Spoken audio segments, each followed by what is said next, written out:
Señor que estás en los cielos, vamos a abrir tu palabra y te rogamos que abra también nuestro entendimiento para entender realmente qué debemos hacer si queremos ser salvos. Que cada persona que está aquí reciba la bendición que necesita, también los niños, y que podamos hacer la decisión de anotar nuestro nombre en el libro de la vida antes que sea demasiado tarde.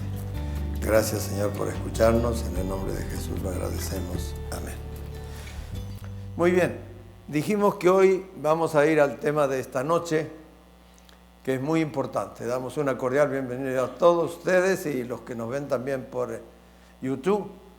Gracias por vernos y que también sean bienvenidos, y para ellos también es el mensaje, porque Dios ama a todos los seres humanos y todos nacimos con derecho a ser salvos.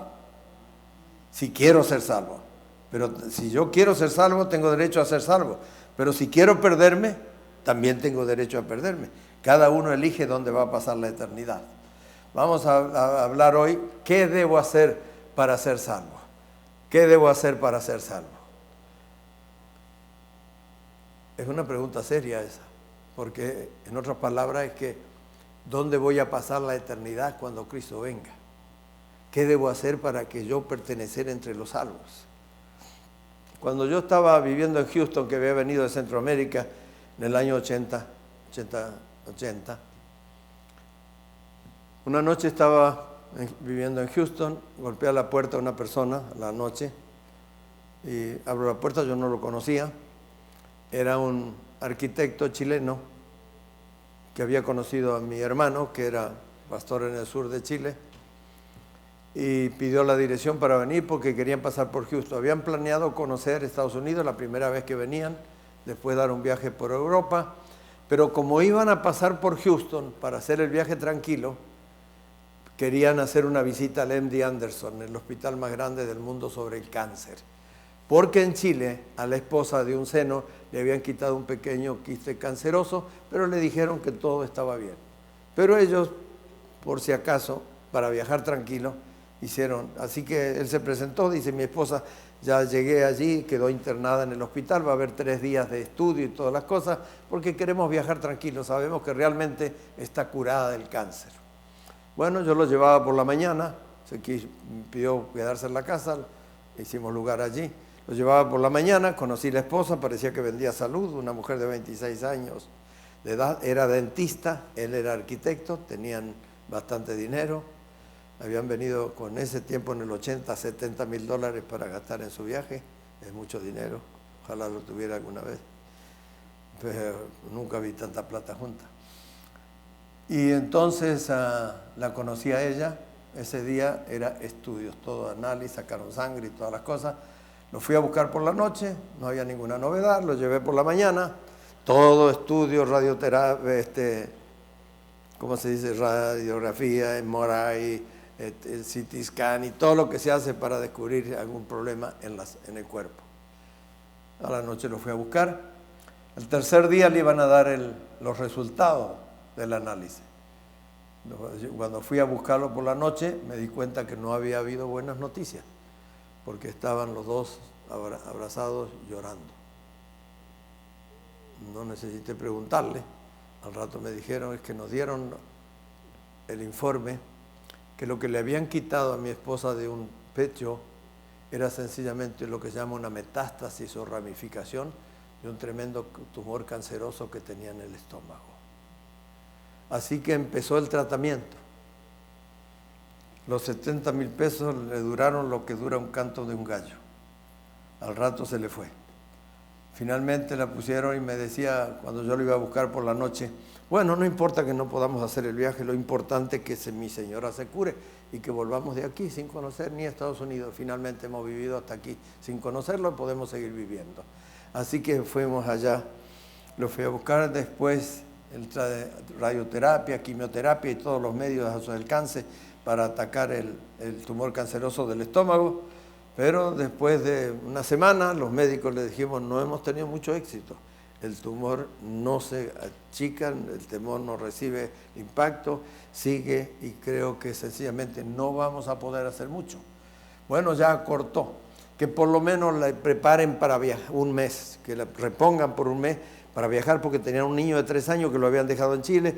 Queremos ir hasta Santiago, son 10 horas de vuelo desde Houston a Santiago de Chile, la capital, así que allí estará mi familia esperándolo y queremos que mi esposa se despida de su hijito, todas las cosas, pero después de 3 al final estuvo 3 meses y al último recién volvieron, él como pasajero y ella como carga, murió aquí, pero tuve la oportunidad de hablarle a ella de la esperanza. No eran muy religiosos. Cuando hay dinero a veces confiamos más en el dinero que en otras cosas, pero ella aceptó al Señor Jesús y que espero verla en el reino de los cielos. Gastaron $70,000 y quedaron debiendo $130,000. Si los pagaron, no sé, yo no se los había prestado, así que no me preocupé mucho qué había pasado con eso. Después que se fueron yo dije, qué curioso, me dijo, no importa lo que gaste, con tal de que pueda viajar 10 horas de vuelo, que pueda llegar viva a Chile. Para estirar la vida de un ser humano, aunque sea por 10 horas, estaba contento de gastar $200,000, que era un montón de dinero. En el último tiempo estuve en un cuarto esterilizado en el 10º piso, donde costaba el cuarto solamente $1,300 diarios. Así que quedó con esa cuenta y no pudo, regresó muerta. Qué curioso, yo digo que para estirar la vida de un ser humano, la gente, de un ser querido, la gente gasta lo que tiene y lo que no tiene. Quedan endeudados y yo conozco gente que ha quedado sin dinero a consecuencia de las enfermedades. Y para una vida eterna, que el Señor ya pagó el boleto para que gratis podamos heredar ese reino maravilloso, donde no habrá más muerte, ni llanto, ni clamor, ni dolor, la gente no tiene interés. ¿Cómo yo puedo explicar esto? En primer lugar, nuestra falta de fe. No creemos. Somos incrédulos. Aunque decimos que creemos en Dios, pero a mi manera, como dicen a muchos. ¿No han oído decir eso? Yo creo en Dios a mi manera. No se va a salvar el que crea a Dios a su manera. Tenemos que creer a la manera que Dios dice, no a mi manera. Excusas no faltan, hasta el diablo va a presentar excusas. Y si el Señor fuera a escuchar excusas para no obedecerle, no va a poder condenarle al diablo porque también va a presentar sus excusas. Y hubo una teoría en el siglo IV, iniciada por Orígenes, que él enseñaba que Dios es amor y que al final se va a arrepentir hasta de destruir a Satanás y todos nos vamos a salvar. Entonces Dios estaría mintiendo. ¿Para qué esforzarse entonces? ¿Para qué hacer lo que dice que hay que hacer si después se va a salvar el diablo? ¿Usted sería feliz y estaría tranquilo si encuentra al diablo en el reino de los cielos? No, Dios ha prometido que la maldad no se levantará por segunda vez. ¿Y quién fue el originador de la maldad? Satanás. Así que Dios va a acabar, la Biblia dice, si no Dios sería un mentiroso. Horrenda cosa caer en manos del Dios vivo. El que no quiere salvarse y rechaza el amor de Cristo tendrá que sufrir, ¿qué cosa? La ira del Cordero, dice las Sagradas Escrituras. Así que tenemos allí que eso. Entonces, ¿qué debo hacer para ser salvo? Esa salvación que ya Cristo pagó por ella. No tengo que hacer nada más que creer. La parte más fácil nos la dejó a nosotros, porque nos amaba. Y vamos a ver los pasos que debemos hacer si queremos ser salvos. En primer lugar, ¿cuál es? Dicen algunos, ¿creer en algo o en alguien? ¿O dice en quién tenemos que creer? ¿Qué? ¿Dice o no? Sí, en el versículo más importante de la Biblia, ¿cuál es? San Juan 3:16. De tal manera amó Dios al mundo que dio a su Hijo unigénito para que todo aquel que en Él crea, no que crea en algo o en alguien, que en Él crea, no se pierda, sino que tenga vida eterna. Pablo y Silas estaban predicando el Evangelio y los judíos querían acabar con ellos como acabaron con Jesús. Fueron encarcelados y iban a ser juzgados, por seguramente condenados a muerte al otro día. Pero la iglesia estaba orando ese fin de semana, orando por la liberación de Pablo y Silas. Qué lástima que a veces nosotros tomamos a la ligera la oración, cuando es la llave en la mano de la fe para abrir los almacenes del cielo, donde a Dios le sobra lo que a mí me falta y lo tiene para compartir con los que le pidan. Todo lo que pidieres al Padre en mi nombre, ¿qué palabra agrega Jesús? creyendo. El problema es que no. Orábamos como aquella viejita, dice, oraba que tenía problemas con las piernas para ir a la iglesia, tenía un cerrito. Ay, miró la Sagrada Escritura, todo lo que pides al Padre en mi nombre, creyendo al Señor, quítame ese cerro, porque, y si tuvieras fe como un grano de mostaza, moverás hasta los cerros. Así que toda la noche pasó mirando, y al otro día dice, yo sabía que no lo iba a quitar. ¿Había orado con fe? No, no había orado con fe. Con fe oró aquel niño, que estaban con la mamá en la noche, el fin de semana, querían ir a la iglesia, y no tenía ropa, el niño, ni zapatos. Y la buena madre tenía la costumbre de leerle a su hijo todas las noches algo de la Sagrada Escritura. Y le leyó ese pasaje. Lo que pidieres al Padre en mi nombre, creyendo lo recibiréis. Y la madre estaba leyéndolo así, medio distraída. Y el niño de repente le grita, mamá, ¿qué? ¿Qué pasó? Ahí están los zapatos y la ropa, ¿dónde? En ese versículo. Que dice, todo lo que pidieres al Padre, vamos a pedirle esta noche que me mande ropa, porque yo quiero ir mañana a la iglesia. No me vas a llevar tarde, hay que levantarse temprano, porque yo quiero estar temprano desde la hora que está Jesús, ahí quiero estar desde el comienzo. Así que estuvo ahí mirando, y cuando el niño se durmió, la madre dijo, ¿y qué le digo mañana? Pobrecito lo que es el niño, la fe que tiene el niño. Por eso Jesús dice, si no volvieres y fueres como niño, ¿qué dice? No entraréis en el reino de los cielos. Así que se quedó cuando ya estaba por acostarse y la vecina tenía un hijo más o menos del tamaño de Juancito, vamos a ponerle nombre, y cuando ella se estaba por acostar, todavía había luz, de repente oye golpear la puerta de la casa, tarde en la noche, y la vecina dice, mire, la llamé vecina porque vi luz, saqué la conclusión que usted no se había acostado. Hoy trabajé todo el día haciendo una limpieza del closet de mi hijo, que tiene tanta ropa allí que no puede usar, que ya le queda chica, y pensé que su hijo es un poquito más chico que el mío, que tengo 2 bolsas de ropa y una bolsa de zapatos allí. Así que aquí se las traigo, ¿no se va a ofender? No, dijo ella, así que me voy a ofender si es lo que estaba pidiendo Dios. Y cuando la señora se fue rápida, se fue a sacudir a Juancito que estaba durmiendo. Mamá, Juancito, el Señor nos mandó la ropa y los zapatos que pedimos. Dijo el niño, levántate, pruébate a ver si te anda. Mamá, déjame dormir, que si Jesús me lo mandó, sabe la medida de mi pie y de mi cuerpo. ¿Los zapatos y la ropa habían venido por la fe de la mamá? No, por la fe del niño. Que tenemos que por ese creer. Jesús prometió y su palabra es ley. Cuando Él promete, Él cumple. Y allí estaban también prometidos que si oramos, Él hará todas las cosas a nuestro favor. Pablo y Silas estaban condenados a muerte, la iglesia estaba orando, pero de repente, y en ese tiempo lo condenaron y le dijeron que no, que ahí estaba, al otro día lo iban a juzgar. Estaba orando la iglesia y de repente, ¿qué pasó? Un terremoto, las paredes se tumbaron para afuera, los grillos se abrieron, las esposas se soltaron, y en ese tiempo el carcelero, si se le escapaba un preso, pagaba ¿con qué? Con su vida. No es como ahora que dicen, el otro día estaba escuchando a un político de cierto país, dice, es que los presos se escapan porque no hay puerta que no se abra con un cañonazo de $500,000. La puerta de Caro Quintero también se abrió, del Chapo Guzmán se abrió milagrosamente, pero no por la oración, sino por el cañonazo de los miles de dólares con que tiraron a la puerta. Entonces estaban orando, y cuando el preso vio que las puertas estaban y que los presos estaban sueltos y todo, se iba a matar, y San Pablo lo vio. Le dijo, no te haga ningún daño, que todos estamos aquí, no tenemos temor. Por eso no escapamos. Bueno, el carcelero los había escuchado que estaban roncando. ¿Cómo puede ser que duerman en paz y que ronquen esta gente cuando tiene el tremendo problema de que mañana lo van a juzgar y posiblemente lo van a matar? Es que cuando usted tiene la confianza en Cristo Jesús, no le importa lo que pase, porque usted no estará solo.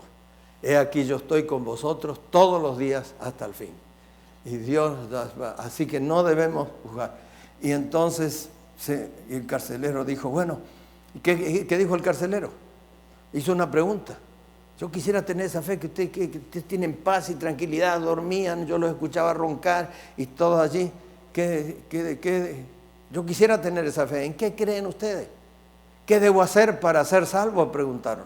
Para tener esa paz y esa tranquilidad que ustedes tienen.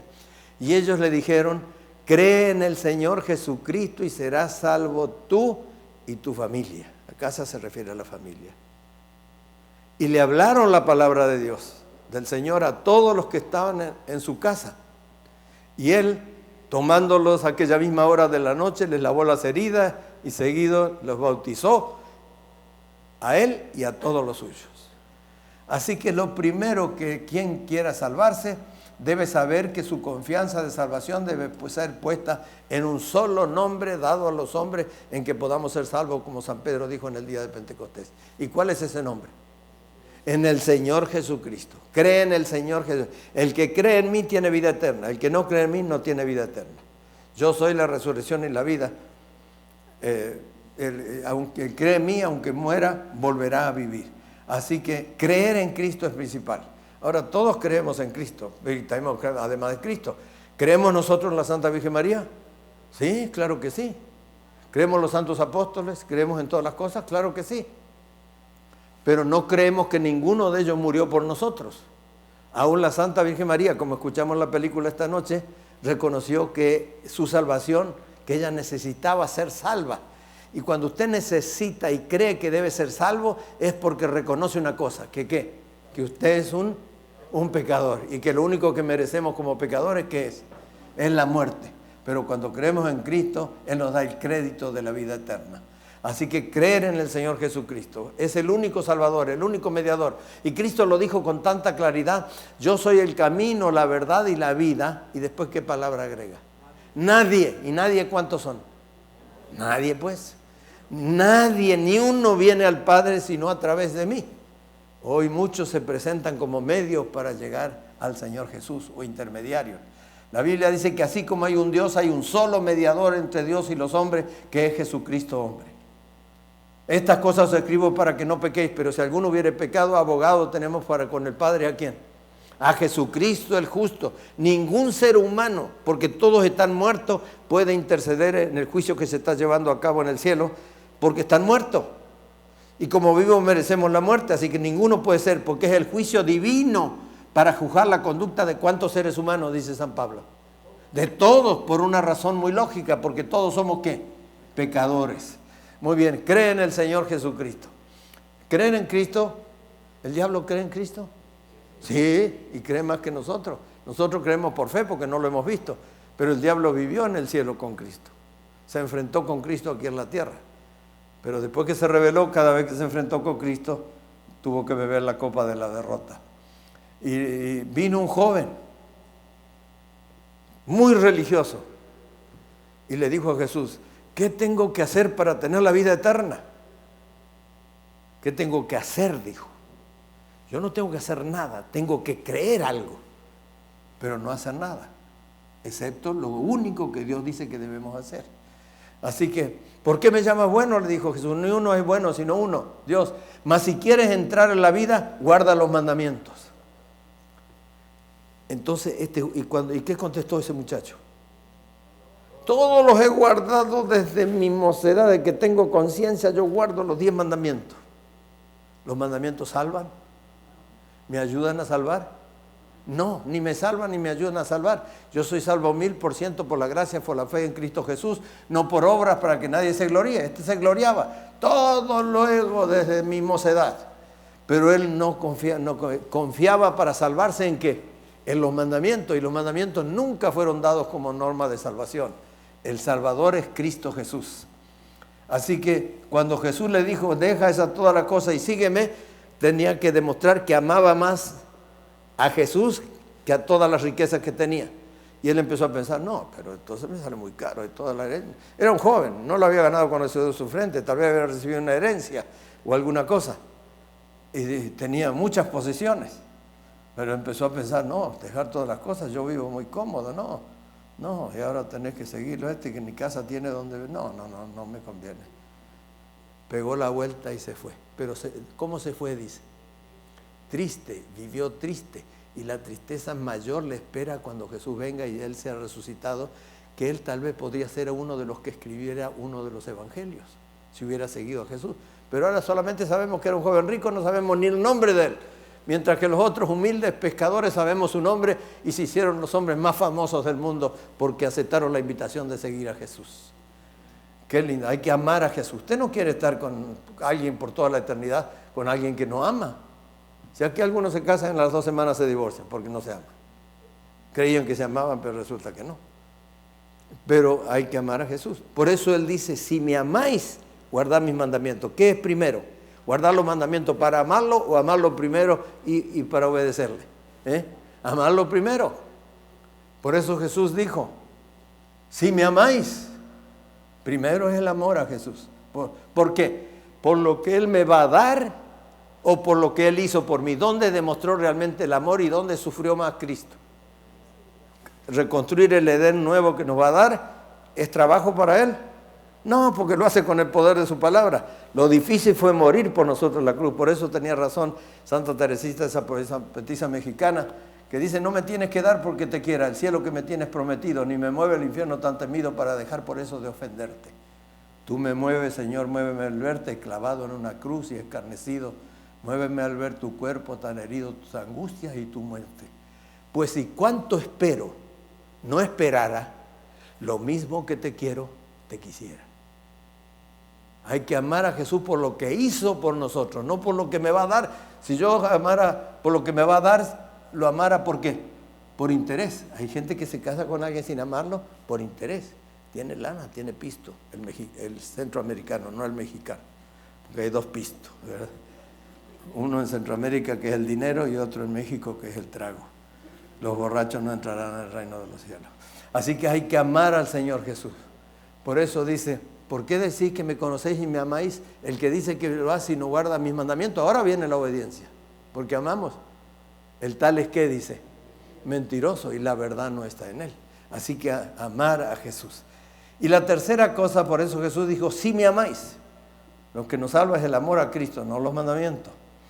Y Jesús dijo, la tercera cosa es pertenecer a Jesús. Cuando usted una cosa le pertenece legalmente, ¿qué tiene que hacer con esa cosa? Pues puede robarla o se la puede regalar, pero generalmente ¿qué tiene que hacer? Comprarla, legítimamente comprado. Y la Biblia dice que Cristo vino y nos compró. San Pedro dijo, escuchamos el texto aquí en la película, que fuimos comprados no con oro o plata, sino con algo mucho más valioso. ¿Qué era qué? ¿Y qué era la sangre? ¿Dónde está la vida? ¿En la sangre? ¿Se puede vivir sin sangre? No, la vida está en la sangre. Cristo dio su vida, dio su sangre, que no tenía por qué morir porque fue tentado en todo, pero sin pecado. Sin embargo, se ofreció voluntariamente para pagar la culpa de los que hemos fracasado frente al pecado, y por eso alabado sea el Señor. Porque yo que merezco la muerte, a través, si creo en Él, ahora me hago acreedor a la vida eterna que Cristo me acredita cuando yo lo acepto como mi Salvador personal y anoto mi nombre en el libro de la vida. Así que pertenecer a Jesús. Jesús por eso dio lo último mandamiento que dio a los discípulos. ¿Cuál fue? San Mateo 28, 19, 20, 18 al 20, que dice, Jesús les acercó y les habló diciendo, toda potestad me es dada en el cielo y en la tierra. Les hizo insistir que después de haber resucitado, Él ya había recuperado toda la gloria y el poder que le pertenecían. ¿Desde cuándo? Desde el principio con el Padre. Se despojó de la divinidad para poder morir por nosotros en la cruz del Calvario. Entonces, ahora dice ya resucitado, volvió a ser el mismo Dios tan poderoso como era antes de morir. Por tanto, id y haced discípulos a todas las naciones, bautizándolos en el nombre del Padre y del Hijo y del Espíritu Santo. ¿Y qué más? Después de estar bautizados, ¿terminó el aprendizaje acerca de Jesús? No, seguimos aprendiendo, enseñándoles que guarden todas las cosas, no algunas, todas las cosas, no algún mandamiento, los 10 mandamientos, todo lo que Él ha mandado, todos los días. ¿Hasta cuándo? Él estará con nosotros hasta que Él vuelva otra vez. Al fin, cuando habla del fin del mundo, habla de este mundo, el fin de este mundo de sufrimiento, dolor y muerte, y el comienzo de un mundo mejor, del cual no puedo hablar, porque San Pablo, que tuvo una visión, no encontró palabras para describirla, y solamente se limitó a decir cosas que ojo no vio ni oído yo, ni siquiera puede imaginar el ser humano. Son las maravillas que Dios ha preparado, ¿para quién dice? Para aquellos que le aman. Si salimos a hacer una encuesta aquí, todo el mundo dice que ama a Dios. ¿Pero están dispuestos a obedecerle? No. Y el Señor dice, ¿por qué me llamáis Señor, Señor, y no hacéis qué cosa? Las cosas que yo os mando. Y cuando Él mandó predicar el Evangelio, id y enseñad que guarden todas las cosas que yo os he mandado. No que le parece a una iglesia o que le parece a una persona, sino que están en su palabra. Y lo bueno es que la Biblia es la misma en todas las iglesias cristianas. Ese sería el problema si cada iglesia tuviera su Biblia diferente. Entonces la discusión sería, ¿cuál es la iglesia que tiene más? Debo hacer una aclaración, que hay un poco de diferencia entre la Biblia católica, son las mejores traducciones, pero el Antiguo Testamento tiene 7 libros más que el Antiguo Testamento en esta Biblia. Pero la Iglesia Católica es honesta y reconoce que esos no son inspirados. Los llama canónicos, son inspirados. Deuterocanónicos son de segunda inspiración. Que alguien le contó a alguien que Dios había hecho y dice, bueno, eso está bueno para escribirlo. Y entonces no lo aceptaban. San Jerónimo, que tradujo la Biblia de la Vulgata latina, la Biblia católica, primera que se usaba cuando el latín era el idioma oficial de la iglesia, pone una nota, eso era un obispo católico: lamento que estos libros estén entre los libros sagrados. Es como mezclar la arena con el oro, dice él mismo. Y la Iglesia Católica no los reconocía, hasta que los reconoció como de segunda inspiración. ¿Y por qué no los reconocemos nosotros? Porque tiene errores. Por ejemplo, dice en el libro que son Tobías, Baruch, el Eclesiástico, la Sabiduría, son 7 libros, etc. Y entonces dice en el libro de Tobías que Tobías, un ángel le dijo a Tobías que cuando fuera a pescar, se coma el pescado, pero que se guarde las tripas de pescado. Porque cuando el diablo lo tiente, quemando tripas de pescado, se ahuyentan los demonios. Habría que andar con los bolsillos llenos de tripas de pescado. Un olor tremendo, no hay desodorante que lo calmara. Así que tenemos que andar así. ¿Podemos creer en eso? Una brujería. Los discípulos y Jesús, en el nombre de las tripas de pescado, echaban afuera a los demonios. ¿En el nombre de quién? De Jesús, en el nombre de Jesús. No hay poder en las tripas de los pescados. El poder está en Cristo Jesús. Y dicen históricos que Nabucodonosor era rey de Siria, y sabemos por historia que era rey de ¿qué? De Babilonia, Dice en el libro de Macabeos que dando ofrendas grandes uno se puede salvar. ¿Podemos comprar la salvación? Ya Cristo la pagó, y yo si pagarla tendría que pagarla con mi sangre, pero mi sangre no limpia de pecado porque está sucia de pecado. Usted no puede lavar una ropa en agua sucia. Tiene que lavar en agua limpia, en la sangre limpia de Cristo Jesús, que aunque fue tentado en todo, no se contaminó con el pecado, es la que nos limpia de toda maldad. Así que pertenecer a Jesús. Dice un estudioso del griego del Nuevo Testamento llamado, es un doctor Nestlé, especialista en el griego del Nuevo Testamento, que era un griego que le llamaban koineo común, que hablaba el pueblo. En ese se escribió el Nuevo Testamento. Él dice que esta expresión en hebreo, en latín, en griego, que es el idioma que se escribió en el Nuevo Testamento, él es especialista en ese griego, que esta expresión, bautizar en el nombre del Padre, del Hijo y del Espíritu Santo, encierra la idea, en griego, que la persona que se bautiza pasa a ser propiedad de la divinidad invocada. ¿Cuál es la divinidad invocada en el bautismo? El Padre, el Hijo y ¿quién más? Y el Espíritu Santo. ¿No es esto bonito y maravilloso? Que cuando una persona que se bautiza, ahora éramos propiedad de Satanás, pero vino Cristo y nos compró, y ahora al bautizarnos nosotros pasamos a ser propiedad ¿de quién? Del Padre, el Hijo y el Espíritu Santo. No hay otra autoridad por encima de ellos en el universo. Tremendo. Somos bautizados, pasamos a ser propiedad. Por eso Cristo nos cuida. Por eso amamos, porque Él nos compró. Y San Pedro dice que no nos compró con oro ni plata, sino ¿con quién? Con su sangre derramada en la cruz del Calvario. ¿Para qué? Para que todo aquel que en Él crea no se pierda, sino que tenga vida eterna. Qué maravilloso, hermanos. Así que pertenecemos a Cristo Jesús. Ahora, ¿cómo es el bautismo? ¿Es indispensable el bautismo para la salvación? El Señor Jesús prometió la salvación a una persona que no pudo bautizarse. ¿A quién fue ese? Al ladrón arrepentido. No le iban a permitir bajar en la cruz. Le dijo, acuérdate de mí cuando vengas en tu reino. No ahora cuando me muera. Pero los traductores evangélicos, los católicos no. Los traductores evangélicos le agregaron una interjección, una palabra que, como si Cristo le hubiera dicho, de cierto te digo que hoy estarás conmigo en el paraíso. ¿Qué día era ese hoy? Viernes. Pero se fue Cristo el viernes al cielo con el ladrón. Una vez me dio mucha tristeza escuchar a Billy Graham, con quien me saco el sombrero, un tremendo predicador y seguramente un tremendo cristiano, si es que no entendió lo que estaba diciendo. Dice, ¿cuándo se iba a imaginar el ladrón que iba a dormir con Jesús en el cielo esa noche? ¿Pero Jesús se fue al cielo esa noche? Nosotros decimos que no y la gente dice, bueno, prueba. Yo no creo en palabras.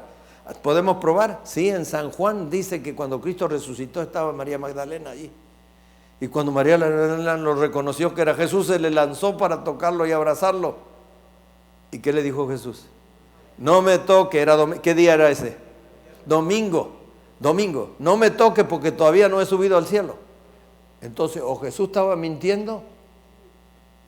¿Se había ido al cielo el viernes? No, estaba en la tumba. Descansó en la tumba después de su obra de la salvación. Y claramente el viernes dijo, no me toque porque todavía no he subido al cielo, pero después que subió y recibió la aprobación del Padre por el sacrificio que había hecho en la cruz por nosotros, vinieron y lo tocaron después. Sí, y a Tomás, que estaba medio incredulidón, ¿qué le dijo? Tócame las heridas aquí, te das cuenta, porque él dijo, si no lo veo no lo creo, yo tengo que tocar las heridas para estar seguro que es él.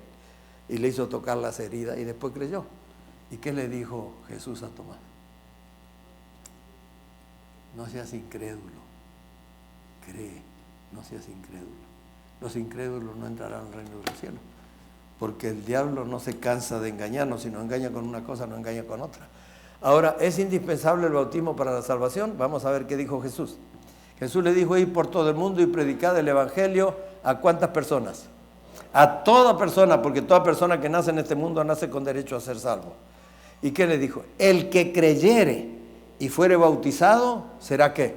Salvo. Mas el que no creyere, y por lo tanto no se bautiza, ¿será qué?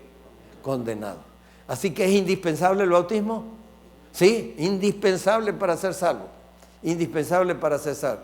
Ahora, ¿qué dice primero? ¿Que hay que bautizar y que enseñarle después y bautizarlo después? ¿O debe creer primero y bautizarse después?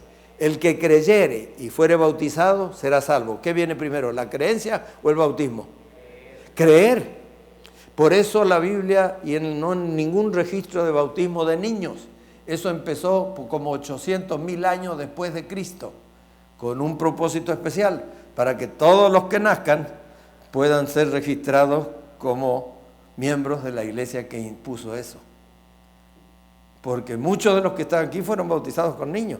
Y a veces cuando me dicen, no, yo ya me bauticé, ¿cuándo? Cuando tenía 8 días. Le digo, cuénteme, porque el bautismo es una cosa tan preciosa que uno nunca se olvida. El sentimiento de culpabilidad y cargo de conciencia quedan sepultados en las aguas del bautismo y uno tiene paz y tranquilidad. Cuénteme, no, yo qué sé yo, si tenía 8 días. ¿Pidió el bautismo ese niño? ¿Fue decisión de él de bautizarse? No. Por eso, ¿bautizó Jesús a la Santa Virgen María Jesús cuando era niño? No, no se bautizó. Lo llevó al cielo, a la iglesia para presentarlo. Sí, eso podemos hacer. Nosotros también lo hacemos. Presentar para orar por los niños. Pero bautizarse es cuando la persona quiere salvarse. Sabe que Jesús murió por él. Desea ser salvo. Ese es el que puede bautizarse, no importa la edad que tenga. Así que es indispensable para la salvación. Ahora, cuando uno se bautiza suceden 3 cosas muy importantes. Dice que, en primer lugar, que nuestros pecados confesados y abandonados quedan sepultados en las aguas del bautismo, y el del Señor, ¿qué dice? No me acordaré más de tus rebeliones. Segunda cosa, dice que nuestro nombre es anotado en el libro de la vida. Jesús dice que viene con el libro de la vida. Y aquellos cuyos nombres se han mantenido en el libro de la vida serán llamados a heredar el reino que Él compró para nosotros. Porque si mi nombre no estuviera escrito en el libro de la vida, voy a leer aquí el último versículo del capítulo 20 de Apocalipsis, que dice, y el que no se halló inscrito en el libro de la vida fue lanzado al lago de fuego. Así que es importante anotar el nombre del libro de la vida, ¿o no es importante? Sí, porque Jesús quiere saber Y cuando eso es importante, porque cuando llegue el juicio que va a separar en el cielo lo que se salve y lo que se pierda, porque Cristo no viene a juzgar, sino que dice que viene a dar el pago de aquel juicio que se hizo, que el juicio divino para juzgar la conducta de ¿cuántos seres humanos? De todos. ¿Y qué más? Y que el Espíritu Santo desciende, aunque no veamos una paloma volar y descender en la persona que se bautiza, la promesa es que el Espíritu Santo vendrá sobre nosotros, dándonos poder para vivir una vida cristiana victoriosa y feliz, para ganar la victoria sobre cualquier vicio, cualquier debilidad heredada o adquirida, sobre herencias pecaminosas o adquiridas. Pues, si confesamos nuestros pecados, Jesús empeñó su palabra, que Él es fiel y justo para perdonar nuestros pecados y limpiarnos ¿de cuánto? De toda maldad, de toda maldad. Entonces Jesús vino de Galilea, Juan el Jordán, y vino y se bautizó. ¿Tenía necesidad Jesús de bautizarse? ¿Tenía que cambiar de vida? ¿Tenía pecados que enterrar? No. ¿Por qué se bautizó? Porque la Biblia dice que Cristo vino a dos cosas. En Lucas 19:10 dice que vino a buscar y a salvar lo que se había perdido. Y en San Juan y San Pedro dice que Él vino a dejarnos ejemplo para que nosotros sigamos ¿qué? Sus pisadas. Se bautizó sin, por eso San Juan cuando lo vio y que le pidió bautismo, ¿qué le dijo Juan el Bautista? El que necesito el bautismo soy yo. Tú eres el Cordero de Dios que quita los pecados del mundo. Pero Jesús le dijo, deja porque así nos conviene cumplir con la justicia. Yo quiero ser el ejemplo perfecto para aquellos que quieren ser cristianos. Y le dijo Juan, se oponía diciendo, yo necesito ser bautizado por él y tú vienes a mí. Pero Jesús le respondió, deja ahora porque así nos conviene cumplir toda justicia.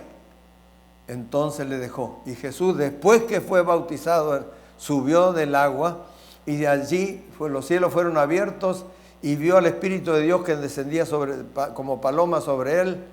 Y hubo una voz del cielo que dijo, ¿qué cosa? ¿Quién era el que estaba todavía en el cielo? El Espíritu Santo descendió para posarse sobre Jesús. Jesús, el Hijo de Dios, estaba bautizándose, pero en el cielo todavía había alguien. ¿Quién estaba? El Padre. ¿Y qué dijo de arriba? Este es mi Hijo amado en quien tengo complacencia. Cada vez que se bautiza aquí se pronuncia esas palabras en el reino de los cielos. No la oímos nosotros aquí, pero la oyen los ángeles, la oye Jesús. Un ángel dice, Jesús dice, este es mi Hijo, mi hija amada, en el cual me gozo. Su nombre es anotado en el libro de la vida.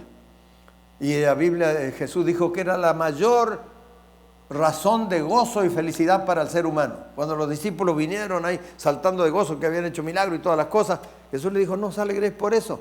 Alegraos porque vuestro nombre está escrito en el libro de la vida del Cordero. Y por eso tenemos que ser bautizados. ¿Qué más dice? El bautismo es una experiencia por la cual debe pasar todo cristiano que representa la muerte, sepultura y resurrección de Cristo. Nosotros no tenemos que morir físicamente, pero tenemos que morir a algo, a nuestro pasado pecaminoso y a los pecados y prácticas pecaminosas. Y entonces vamos a San Pablo nos dice qué es lo que significa. Que significa muerte, sepultura y resurrección de Cristo. ¿No sabéis que todos los que hemos sido bautizados en Cristo Jesús hemos sido bautizados en su muerte? Porque somos sepultados juntamente con Él a muerte por el bautismo, a fin de que como Cristo resucitó de los muertos por la gloria del Padre, así también nosotros andemos ¿en qué? Una vida nueva. Las cosas viejas pasaron, aquí todas son hechas nuevas. Porque si fuimos plantados juntamente con Él a la semejanza de su muerte, así también lo seremos a la de su resurrección. Sabiendo esto, que nuestro viejo hombre, nuestra vida pasada, fue crucificada, murió. Renunciamos, morimos al pecado y a todos los vicios, a todas las cosas, para que el cuerpo del pecado sea destruido, a fin de que ya no sirvamos más al pecado, sino ahora vamos a servir ¿a quién? A Jesús. Porque el que ha muerto ha sido justificado del pecado. Y si morimos con Cristo en el bautismo, creemos que también ¿qué? Viviremos con Él ¿por cuánto tiempo? Por toda la eternidad en el reino de los cielos. Por eso aquí vino otro religioso también, muy religioso, a visitar a Jesús. Y vino de noche. ¿Por qué? Porque no quería que lo vieran que se relacionaba con Jesús. ¿Quién era? Nicodemo vino de noche, porque no querían que lo vieran. Y le dijo, maestro, bueno, tú has venido a Dios porque nadie puede hacer estas cosas que tú haces si no fuere Dios con él. Y Jesús ni le contestó lo que dijo. Como Dios conocía los pensamientos y conoce nuestra vida pasada, ¿qué le dijo? Así nomás. De cierto te digo que el que no naciere del agua y del Espíritu no puede entrar en el reino de Dios. Y él se hizo el desentendido, porque no eran espirituales los judíos, eran legalistas. Todo se medía por día. Habían puesto leyes sobre el sábado que Dios no las puso. Tenían que caminar ciertos pasos, cierta cantidad de pasos. Y entonces el viernes, si planeaban caminar más, iban y escondían algo para comer, porque tenía que ser ciertos pasos después de la comida. Entonces iban y allí se comían la enchilada o el sándwich que habían llevado allí, enterrado, lo habían guardado, podían caminar otro tanto. Son tonteras que Dios no puso. Otro arrancó una espiga que iba caminando con los discípulos de trigo y la molió aquí en la mano y se comió los granos. ¿Y qué dijeron? Este trabaja, está cosechando. Es lo mismo si fuera pecado ir a sacar una ciruela o un durazno un sábado. Esas son cosas que no las dijo Dios. Los hombres, para hacer del sábado una carga en lugar de ser un gozo y una felicidad, se encargaron de hacer la carga con eso. Y no es una carga, es motivo de gozo y felicidad, porque la familia unida que permanece unida. Entonces, ¿cómo puede un hombre? Dijo, se hizo el desentendido. ¿Puede un hombre nacer otra vez? ¿Acaso puede entrar en el vientre de su madre y volver a nacer? Y Jesús le repitió otra vez. De cierto te digo, que el que no naciere del agua y del Espíritu no puede entrar en el reino de Dios. Nacer del agua quiere decir que ahí sepultamos nuestra vida pasada y somos una nueva criatura. San Pablo lo dice, 2 Corintios 5:17. Los que están en Cristo, ¿qué? Nueva criatura son. Las cosas viejas pasaron y fueron enterradas. Ahora la vida es nueva. Y un cristiano, de acuerdo a la Biblia, es un programa diferente de vida. Usted ve que no es cuestión de creer una cosa o la otra. Afecta la vida del ser humano.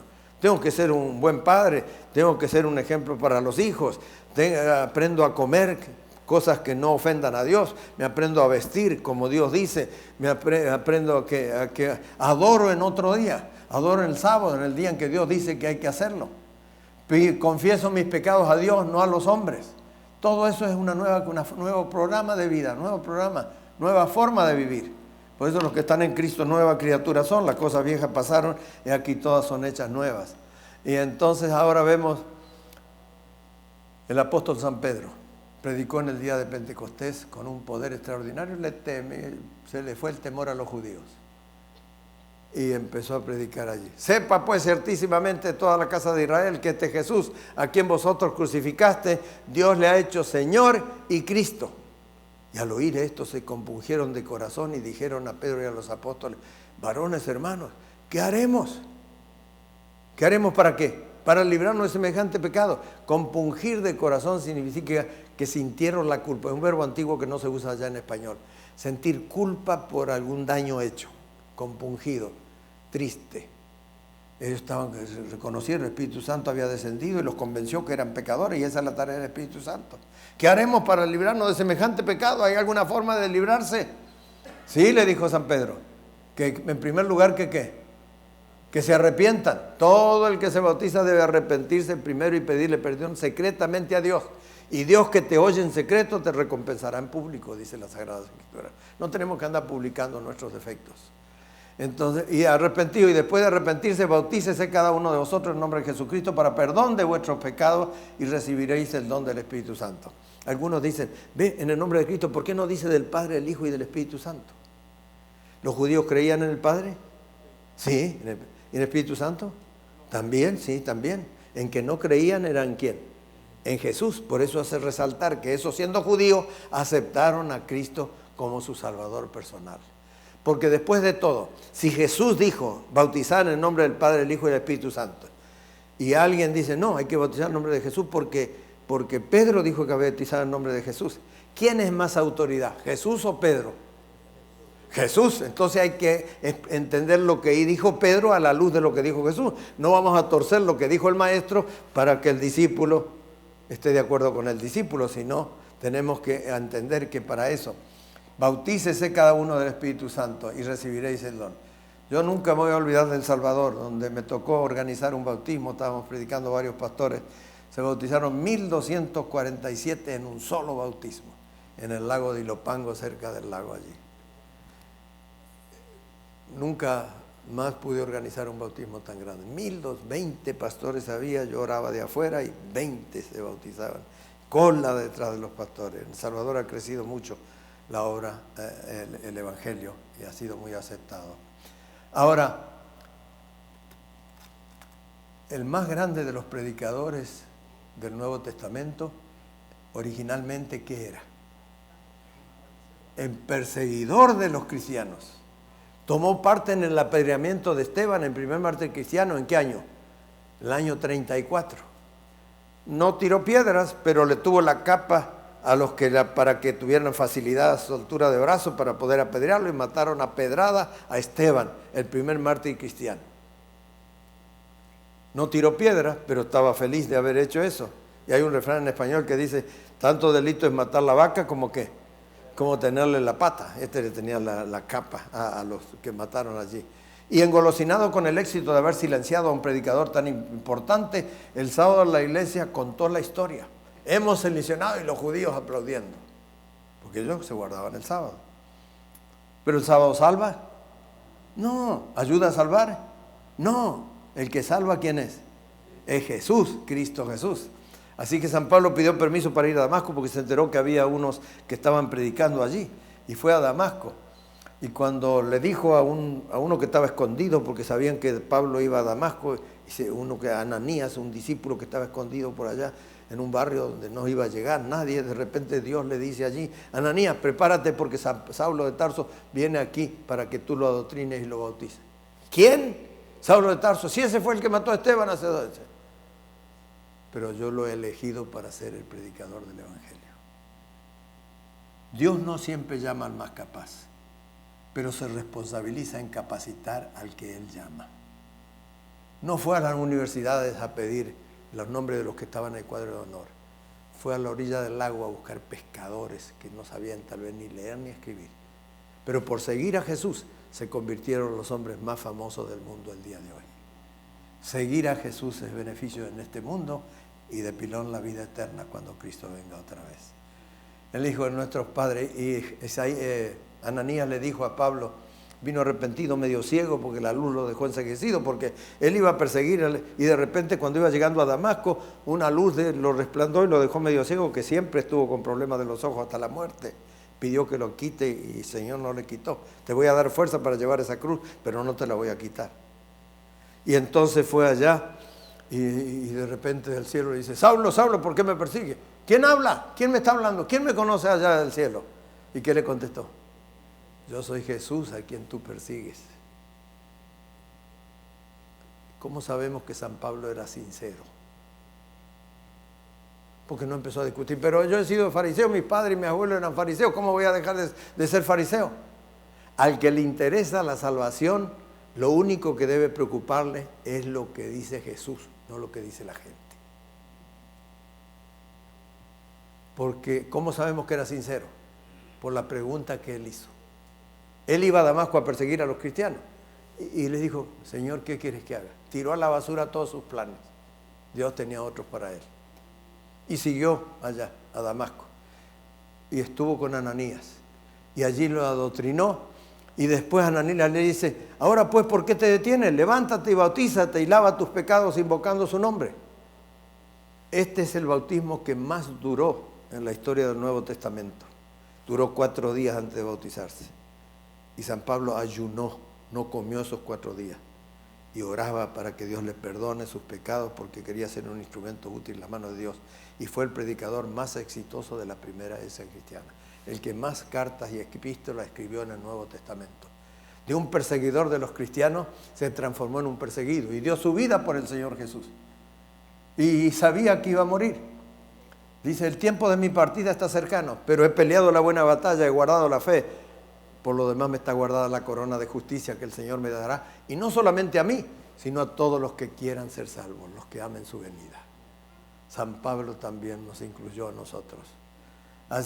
Y entonces, ¿qué hizo? Se bautizó. ¿Y qué le espera a San Pablo? Un Edén maravilloso, donde usted y yo tenemos la proporción de estar. Ahora, el bautismo no salva. El que salva es ¿quién? Es Jesús. Entonces, ¿por qué nos bautizamos? Porque el bautismo es el público testimonio silencioso que damos que hemos aceptado a Cristo como nuestro Salvador personal. Y el Señor dijo, el que creyere y fuere bautizado será salvo, mas el que no creyere será condenado. Nos dejó la parte más fácil, porque al anotarnos nuestra vida pasada queda sepultado, nuestros nombres anotados en el libro de la vida, y cuando venga el Señor nos llamará, venid benditos de mi Padre, heredad del reino preparado para vosotros desde la eternidad, donde no habrá más muerte, ni llanto, ni clamor, ni dolor. Qué maravilloso será ese lugar. Yo quiero terminar con una oración, porque va a llegar la hora. Voy a orar primero por los que ya se bautizaron y siguen fieles, y le quieren pedir al Señor que le ayude a ser fiel en esta última etapa. Estamos viviendo el último día de la historia de este mundo. Y quieren decirle, Señor, ayúdame no solamente a mí a perseverar, sino a compartir también la buena nueva de salvación con aquellos que no lo conocen. ¿Quieren ponerse de pie? Los que son miembros de la iglesia, ¿quieren ponerse de pie? Solamente los que son miembros de la iglesia. Pero hay una cosa que nos ha enseñado el Señor, a no ser egoísta. No queremos el cielo para nosotros solo como los judíos, que creían que solamente ellos iban a salvar. Creemos que nuestros amigos vayan también con nosotros y puedan formar parte del grupo que dirán, este es nuestro Dios, le hemos esperado y nos salvará. Y Él dice, el Señor está aquí y te llama. Si oyeres hoy su voz, no endurezcáis vuestros corazones. Me dirijo a los que están sentados.